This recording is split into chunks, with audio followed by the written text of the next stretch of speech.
पूर्व मुख्यमंत्री अशोक गहलोत शुक्रवार को उदयपुर प्रवास पर पहुंचे, जहां उन्होंने विभिन्न कार्यक्रमों में भाग लिया। इस दौरान उन्होंने मीडिया से मुखातिब होते हुए कई अहम मुद्दों पर केंद्र सरकार को घेरा।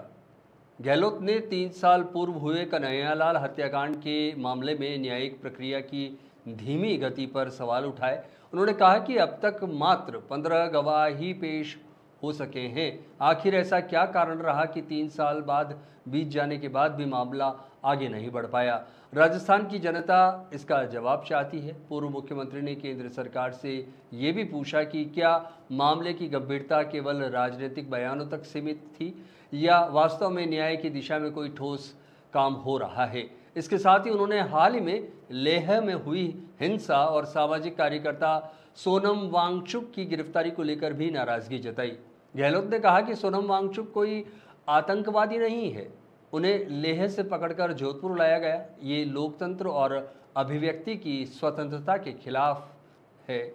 गहलोत के बयानों में एक बार फिर राज्य और केंद्र सरकार के बीच राजनीतिक बहस को हवा दे दी गई।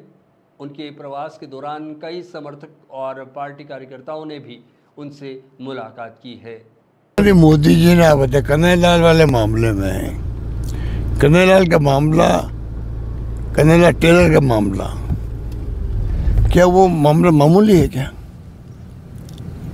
एक व्यक्ति का गला काट दिया तलवार से, वो तो हमने ढंग से इसको टैकल किया और बातचीत करी, परिवार से भी, सब लोगों से भी विश्वास हो गया भाई कि सरकार इससे ज़्यादा कुछ नहीं कर सकती। 2-3 घंटे मुलजिम को पकड़ लिया। फिर परिवार का हमने ध्यान रखा, 2 बच्चों को नौकरी दे दी, 51 लाख रुपए दे दिए। एक प्रकार से कोई मदद करना बहुत बड़ी बात नहीं है सरकार के लिए। असली बात थी मुलजिम को पकड़ना। 2 बच्चों ने सहयोग किया, उनके पीछे भगे, उसको लेकर के विवाद हुए, पर फिर भी हमने उन दोनों को नौकरी दे दी, उनको भी। तो सब कुछ किया और रात को ही केस ले लिया NIA ने। अब 3 साल के बाद में NIA कुछ नहीं कर पा रही है। NIA अच्छी एजेंसी है, पर क्या कारण है कि उन्होंने चालान पेश कर दिया। 167 उसमें गवाह है और 15-16 के अभी तक बयान हुए हैं। उनके लड़के के बयान भी पूरे नहीं हुए अभी। और जो एक बच गया था, जिसके लिए हमने डॉक्टर भेजे थे वहाँ से, जयपुर से, जब उसको ब्रेन हेमरेज हो गया, इसका बचना जरूरी है, तभी केस आगे बढ़ेगा। उसका बयान नहीं ले रहे हैं, वो बिल्कुल ठीक है, बयान लेने की स्थिति में है। ये तमाम बातें मैं रिपीटेडली कह चुका हूँ। जब गृह मंत्री आए तब भी कहा, प्रधानमंत्री मोदी जी आए तब भी कहा। तो क्या मतलब ये भी नहीं कह सकते भाई चलो हम लोग देखेंगे डिले क्यों हो रहा है, डिले क्यों हो रहा, क्यों, किस कारण से डिले हुआ, 3 साल क्यों लगे हैं। मणिपुर में अब यहाँ पर जो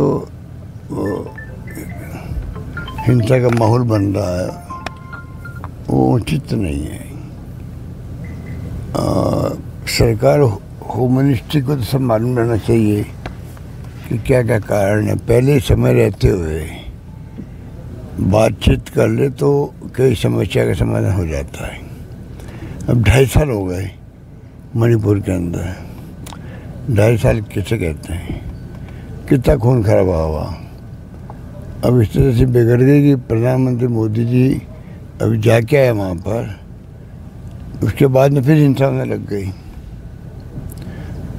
तो यहाँ पे पहली बार हिंसा इस प्रकार हुई है, पहली बार हुई है। और ये एक्टिविस्ट बहुत लंबे अरसे से ये अपनी बात और वहाँ की मांगों को उठा रहे हैं और ये मोदी जी के बहुत बड़े समर्थक भी रहे हैं। ये अब अचानक क्या हुआ है कि ये इनको आप जो मुकदमे दायर किए इनके खिलाफ में, वो पहले कह रहे थे कि मेरे खिलाफ में मुकदमे दायर करेंगे, मुझे जेल में डालेंगे, और वास्तव में जेल में डाल ही दिया। और इतने बड़े कौन से ये टेररिस्ट हैं कि इनको ठेठ जोधपुर जेल भेजना पड़ा। ये भी एक निर्णय पता नहीं क्यों किया गया है कि कहाँ तो लद्दाख सीधा जोधपुर।